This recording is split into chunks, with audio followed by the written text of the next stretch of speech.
Hey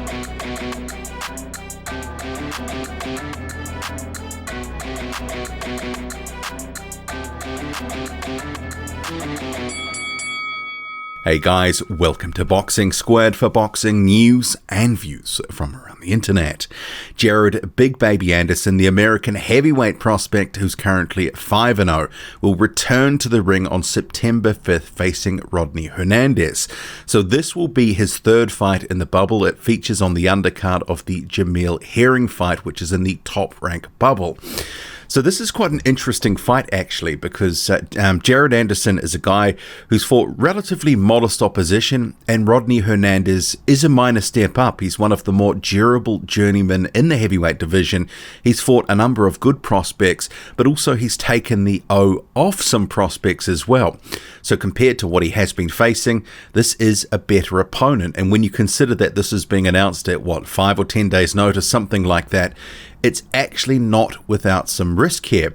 So Jared Anderson, 20 years old, oozing with potential. And I'm not going to say this could be a potential step too far this early in his career, but it is one of these fights that, other prospects have fought sort of further down the line. Remembering, Martin Bakole was Rodney Hernandez's last fight. He's also had a couple of fights with Joey DeWecco. There's Jonathan Rice there, F.A. Ajagba. And the guys that have beaten Hernandez, it's generally been on points because he's durable, but some of the bigger punches in the heavyweight division in terms of prospects coming through, like Bakole, like Ajagba, they have stopped him, but often it was on his feet. That F.A. Ajagba fight, it was a 6-rounder. He stopped him in the 5th of those 6 rounds. So it is a case that I expect this one to go some rounds, and if it does end early, it's going to be a bit of a statement for Jared Anderson. At this point, it looks like he's got some decent power, but compared to the likes of Bakole and also F.A. Ajagba, does he have that sort of same level of pop?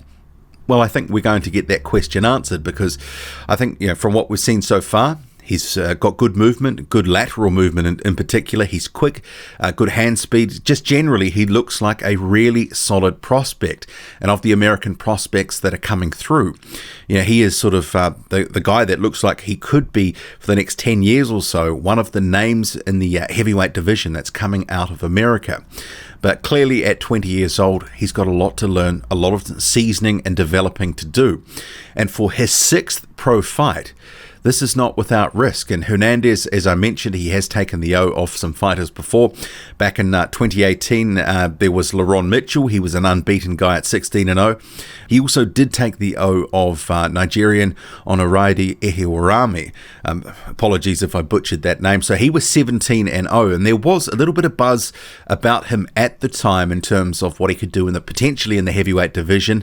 And since he's gone on to have a good win over Ariel Bracamonte, he stopped Bracamonte in 1 round. So Ehiwarami is actually a guy who does have some talent, some power. And he's a big guy too, 6'7". But Rodney Hernandez upset him, and this was in 2019. Took him out in the 1st round. So if you're not good enough, you're going to lose to Rodney Hernandez. But I think this is going to be a fight where Jared Anderson probably is going to get the win. And I would just also note, Hernandez has also fought the likes of Zhili Zhang, Sergey Kuzmin. There is Adam Kovnatsky. So he kind of has fought a bit of a who's who in terms of prospects coming through in the last sort of 4 or 5 years. But he does have a record of 13-9-2, so 9 losses there on the record, 2 of them by KO, that is Martin Bakole and F.A. Ajagba. But as I say, that record, 13-9-2, it might be a bit deceptive, because I think Hernandez is actually better than that record suggests. And he has upset some guys. He is a good guy that's going to give you some rounds. And I think at this point in his career, Jared Anderson needs this sort of fight just for some activity to get a bit more rounds. And maybe Hernandez can give him a bit of a test and actually, push him in a few areas, because in those first 5 fights, 4 of them have ended in the 1st round. The one against Johnny Langston went 3 rounds. So I'm hoping that this one, because the press release says it's scheduled for 6 or 8 rounds, can actually go most of those, if not all, the distance here, because Anderson will be the better for it. So in terms of the press release, Anderson says, "I've made my home in the bubble this summer, and I've enjoyed coming to Las Vegas and putting on a heavyweight show for the fans.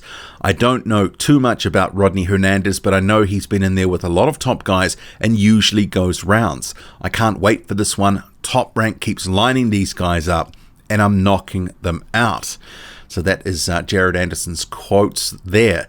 So I'm not sure that he's going to stop Hernandez in this one. And if it goes 6 or 8 rounds, whatever the fight ends up being, I think he will be better for it.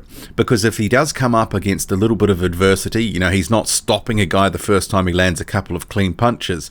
He's going to have to think and adapt and, keep working on a plan to get Hernandez out of there, or at least be able to comfortably win the rounds. And I would expect him to win this one, but it's not without risk.